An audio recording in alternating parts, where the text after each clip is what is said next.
Ya, selamat malam semua teman-teman yang menyimak di bawah. Jadi begini, kalau boleh saya langsung ikut diskusi, saya tertarik nih dengan saya Kristen Pak, ya. Tapi saya tertarik nih dengan tema yang diambil sekularisme dengan ahlus sunnah, ya. Jadi di sini yang saya lihat adalah gini, dasar manusia menjalani kehidupan, ya, tentunya harus memiliki iman, ya. Tapi logika juga perlu nggak? Ya perlu dong, gitu. Tapi ketika menjalankan kehidupan dalam dua komponen ini, mana yang harus diutamakan? Kalau saya secara pribadi, ya, itu harus seimbang, berjalan seimbang, bersinergi dia. Artinya begini, nanti hasilnya kita bisa melihat, mohon maaf, ya, kalau kita kembali ke tentang hukum, sekularisme dengan al-sunnah, ya, bicara tentang syariat dan hukum yang berlaku juga pada dunia sekularisme. Tentunya hukum-hukum yang terdapat pada aturan sekularisme itu tidak bertentangan dengan hukum naluri manusia. Tetapi mohon maaf, kalau saya boleh perhatikan beberapa yang saya dapati di dalam pengertian Islam, hukum syariat Islam itu, ya, contoh, misalnya mencuri, harus dipisahkan tangannya. Ada ke efek sampingnya nanti? Itu akan membebani negara atau membuat negara itu lebih baik. Lalu kalau kita bertanya sederhana begini, Indonesia ini mayoritas, ya, Islam. Tetapi kenapa hukum yang dipakai itu bukan hukum syariat? Tentunya, ya, setelah kajian-kajian sehingga hukum-hukum itu dibuat di Indonesia, itu yang tidak bertentangan dengan hukum naluri manusia. Tentunya hukum itu ada gak? Ya tentu dong. Itu kan tentang wibawa suatu negara, ya, memiliki hukum yang harus pasti. Tetapi ketika hukum ini didirikan, dia bertolak belakangan nih, berlawanan nggak dengan hati nurani, akal logika. Kalau bicara tentang iman, oh ini harus dijalankan. Tapi bicara logika tentang hati nurani, sesuai nggak? Gitu loh. Jadi saya ambil kesimpulan gini, sekularisme ini mungkin lebih baik daripada hukum syariat ini didirikan. Ya, faktanya mereka lebih maju. Gitu dari saya. Terima kasih kesempatannya. Baik, menarik Pak Mas, terima kasih banyak atas pemikiran. Sebelum kita tanggapi, mungkin dari di Prodigal, silakan Bu, kalau ingin tanggapi.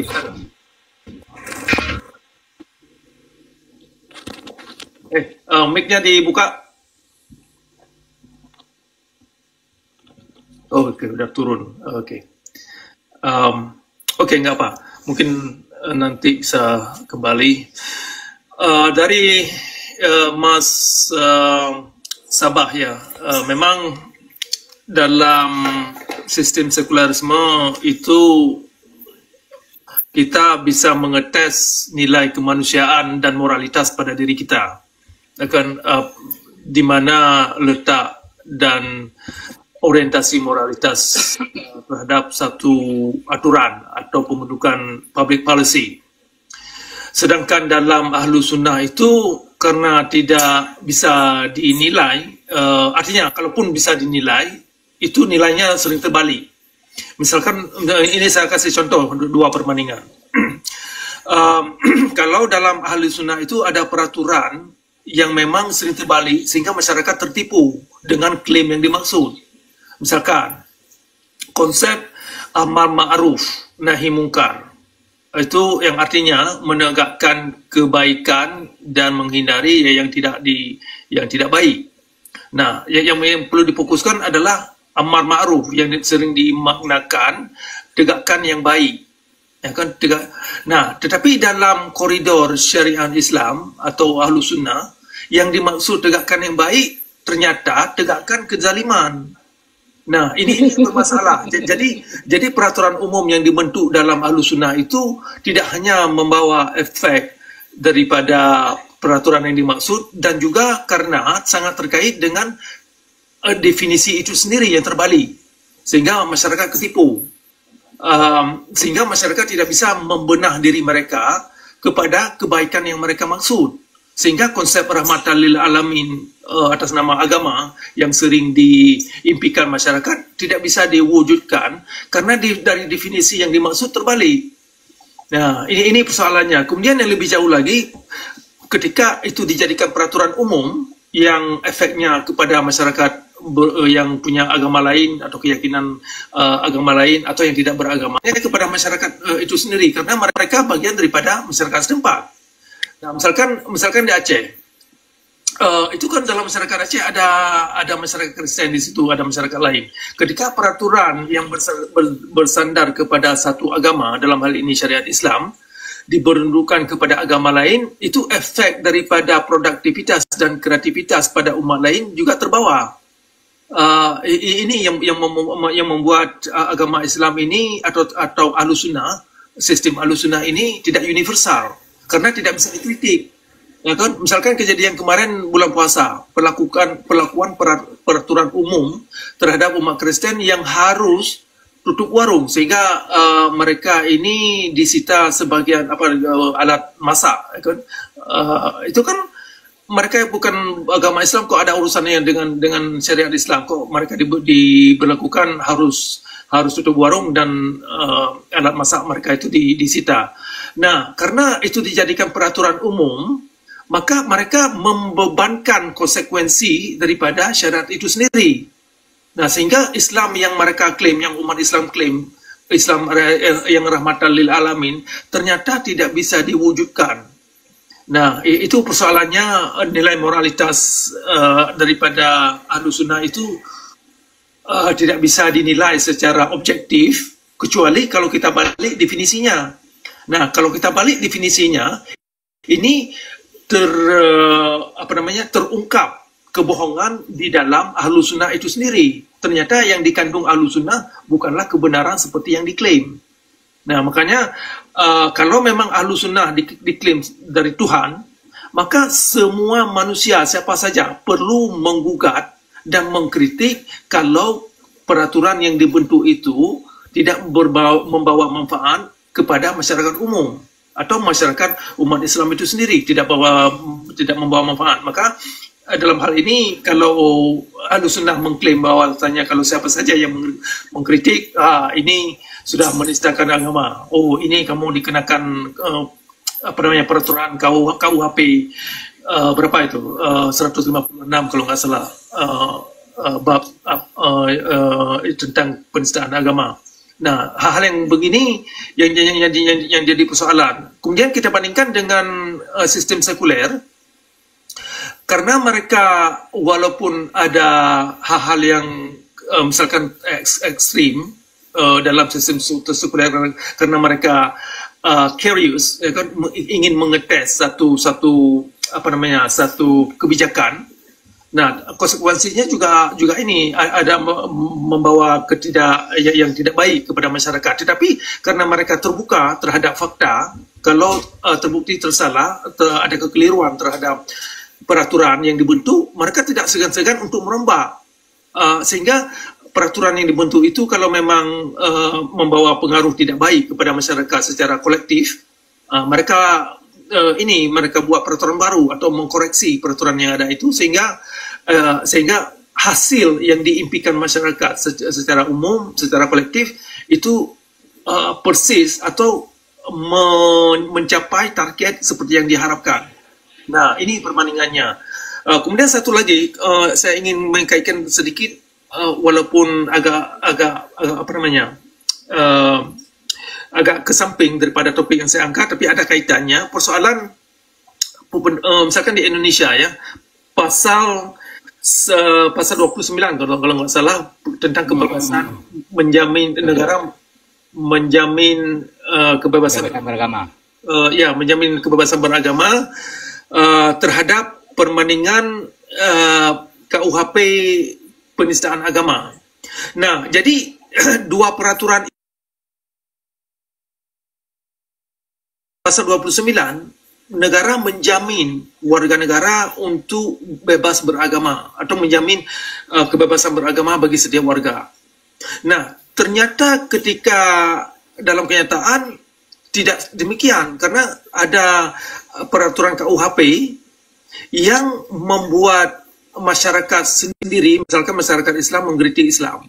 Nah, itu mereka tidak bisa menggunakan KUHP undang-undang pasal 29 itu untuk bisa melindungi mereka, karena mereka dikenakan peraturan KUHP penistaan agama, dan juga akibatnya ini mengarah kepada umat yang lain. Nah, jadi dalam sistem sekularisme, kalau Indonesia ini menganut benar-benar kepada demokrasi, kan Indonesia ini sebuah negara yang maju, karena nilai demokrasi pun masih relatif muda, dan konsep sekularisme masih, saya kira masih terlalu dini ketimbang daripada doktrin agama, karena umumnya orang-orang Muslim. Nah, jadi kalau benar-benar Indonesia mengacu kepada sekularisme terbuka, maka pasal KUHP penistaan agama itu perlu dikritik, karena bertentangan dengan pasal 29 yang harus melindungi umat yang lain, kebebasan beragama umat yang lain. Karena Ahlus Sunnah mendominasi Indonesia, atau dalam hal ini orang Islam, kan jarang dibicarakan, dipermasalahkan kenapa pasal KUHP undang-undang pasal 29 itu susah ditegakkan atau tidak dirasakan oleh semua umat. Karena yang mendominasi masyarakat Indonesia itu orang Islam yang sudah ngetot, ya kan, sudah terdoktrin dengan ajaran-ajaran Ahlus Sunnah, dia yang menggunakan KUHP penistaan agama sebagai sebagai banteng, sebagai kulit untuk mentargetkan agama lain.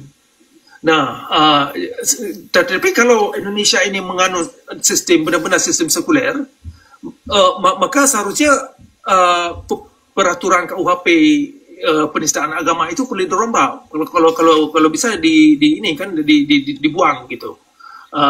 Sehingga kejadian yang dihadapi oleh Ahok beberapa tahun yang lalu tidak terulang lagi. Nah, kenapa Ahok mengalami demikian, mengalami ancaman yang demikian? Karena pada prakteknya Indonesia itu belum sekuler seperti yang ada di Barat.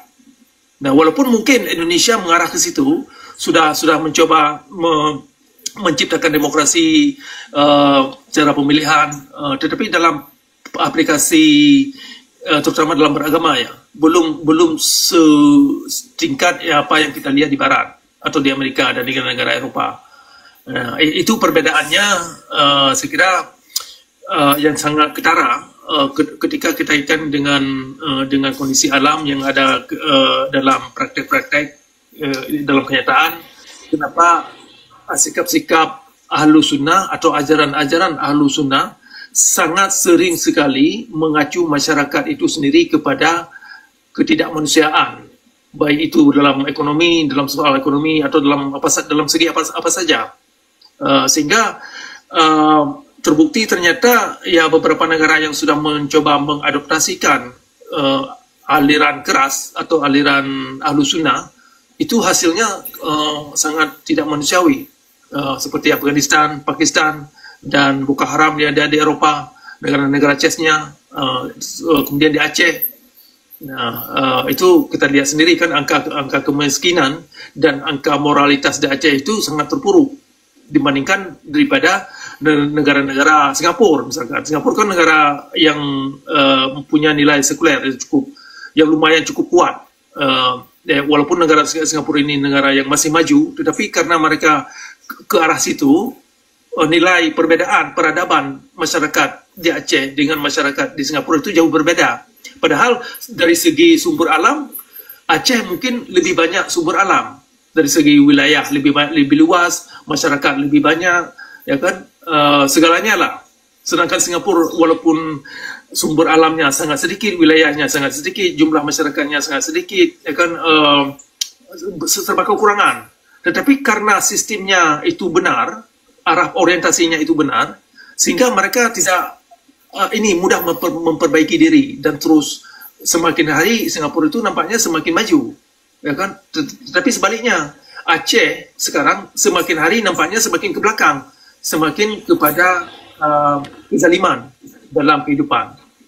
Nah, demikian Pak. Silakan ditanggapi. Saya menyimak dari tadi, ada intinya tidak dapat poin karena begini. Yang pertama dibilang sekuler itu alat. Kalau sekuler itu alat, berarti dia tidak punya ajaran. Arti alat itu kan semacam perkakas untuk menimbang. Nah, untuk menimbang suatu dogma. Jadi kalau sekuler itu alat, berarti dia bukan sebuah sistem. Tidak ada. Kalau alat bukan sistem. Kalau sistem itu ya seperti komunis, demokrasi liberal yang seperti dianut di Amerika, ya kan? Jadi kenapa saya tidak dapat titik temu? Karena kalau orang Inggris bilang panjang talo mau palit, mencurun-curun. Nah, jadi kamu palit-palit dengan ada pulih. Dan di cocokologi, jadi begini saja. Saya tanggapi dua tadi yang sedikit ilmiah. Yang pertama pasal 29, yang kedua tentang KUHP. Itu tidak bertabrakan, saudaraku.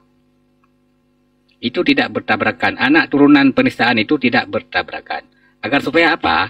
Agar supaya kita tidak mengganggu anggaran rumah tangga misalkan Amerika. Urusan Amerika lah. Kan setiap negara tidak boleh dicampuri oleh negara lain. Konotasinya begitu. Jadi ketika orang Hindu mengkritik orang Kristen, itu tidak boleh sebenarnya. Makanya dibuatlah anak turunan, penistaan agama dilarang. Itu maksudnya. Dan di negara ini, kebebasan beragama itu dijamin undang-undang. Terserah Anda mau agama apa. Ada sekitar 6 sekarang. Jadi pasal 29 tidak perlu dicabut. Buktinya rame di sini. Ateis kan tidak dipenjara kan? Pemikir-pemikir yang logis, yang sofistik rame di sini, yang plural. Tidak ditanya apa KTP, apa agamamu, enggak juga. Cuma pasal itu mendukung agama di Indonesia ini ada 6. Agar apa dibatasi? Karena tidak sembarangan orang ujuk-ujuk datang buat sebuah ajaran baru. Ajarannya seperti ajaran Islam, namanya nama lain, itu dilarang. Ataupun namanya nama Islam, ajarannya ajaran lain. Misalkan namanya apa namanya? Islam. Ajarannya bagaimana? Salat 3 waktu. Itu tidak boleh. Silakan salat 3 waktu, buat nama agama baru apa misalnya? Agama cempreng. Silakan, tidak masalah. Walaupun ajarannya sama seperti ajaran Islam. Tapi ketika melabelkan Islam, tapi ajarannya itu salat 3 waktu, itu dilarang itu. Maka pasal 29 menjamin warganya memeluk 6 agama kalau nggak salah. Entah Konghucu, entah agama kepercayaan, itu ada tambahan lagi. Jadi turunannya KUHP itu, penistaan itu, agar supaya setiap orang tidak mencampuri urusan rumah tangga orang lain. Kan itu alamiah itu kan. Cacing pun kalau disakiti marah kan. Nah, gitu saja Om. Jadi saya sepakat kalau sekuler itu adalah alat, bukan sebuah sistem. Boleh izin tanggepin ya? Silakan. Saya boleh izin tanggepin ya? Ya, silakan. Oke, gini Pak. Tadi Bapak mengatakan, Pak Fatah mengatakan gini. Adanya pasal-pasal itu tidak bertabrakan. Saya setuju. Ya. Tapi pertanyaannya tentunya pasal itu dibuat untuk di Pancasila itu adalah sila ketiga keadilan yang sila kedua keadilan sosial bagi seluruh rakyat Indonesia harusnya. Tetapi pada faktanya kalau pasal kedua nih, kemanusiaan humaniora itu. Ya. Oh ya. Iya. Ya. Kemanusiaan yang adil dan beradab, betul ya Pak ya? Ya, betul. Nah, jadi begini Pak. Ini kita ambil gambaran yang faktanya aja nih Pak ya. Pernah Zakir Naik datang ke Indonesia ya untuk membahas tentang Alkitab, yang dimana itu adalah sumber keimanan daripada umat Kristen. Lalu juga Bapak nanti bisa cek ya di beberapa sumber internet itu ya. Benarkah Bible itu dipalsukan? Pembahasnya itu pembicaranya Ustadz bla bla bla bla. Kapasitasnya apa? Kalau seandainya kami yang melakukan itu, langsung Pak, berjilid-jilid, Monas penuh Pak. Kita bicara fakta Pak. Harusnya kalau bicara tentang hukum pasal-pasal yang tadi Pak Cakra sampaikan itu memang benar, itu tidak bertubrukan. Tetapi yang masalahnya di mana tentang keadilan? Apakah keadilan itu terbelenggu dengan mayoritas dan minoritas? Kemanusiaan bukan keadilan. Keadilan sehingga ketika mayoritas itu melakukan hal itu, yang tentunya tadi Anda sendiri dengan akal warasnya mengatakan nggak boleh mengganggu isi rumah tangga orang lain.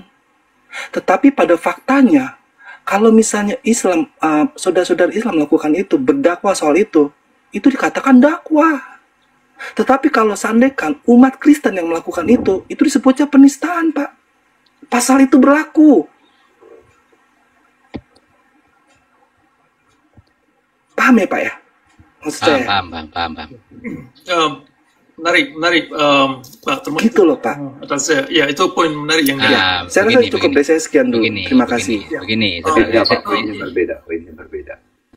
Oke. Jadi mengenai sebentar, ini saya tanggapi dulu Pak Faman sebelum melebar dulu. Tadi Anda menyebutkan persoalan Islam ini tidak boleh banyak visi karena itu adalah undang-undang KUHP. Nah, inilah yang membuat Islam ini terpuruk dan terus tinggal di belakang karena ada satu definisi yang menjerumuskan yang dijadikan sumber patokan kebenaran. Nah, kenapa ini saya mengatakan demikian? Kalau Islam ini tidak bisa dikritik oleh orang Islam itu sendiri dan publik, maka yang dikandung oleh Islam itu bukan kebenaran, tetapi dogma buta. Nah, contohnya misalkan tentang kebijakan wajib jilbab bagi orang wanita.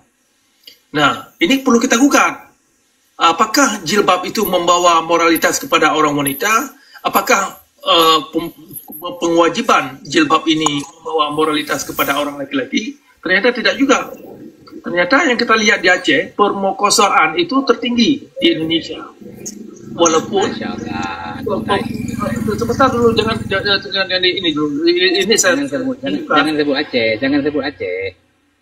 Sebentar ini Pak Faman, ini saya menunjukkan satu contoh. Kenapa saya menggunakan Aceh? Karena ini kenyataan yang bisa dikaji oleh semua kita. Aceh boleh disebut. Saya tidak melarang sebut Aceh, tapi ketika dikaitkan dengan pemerkosaan, ya itu kan dusta itu.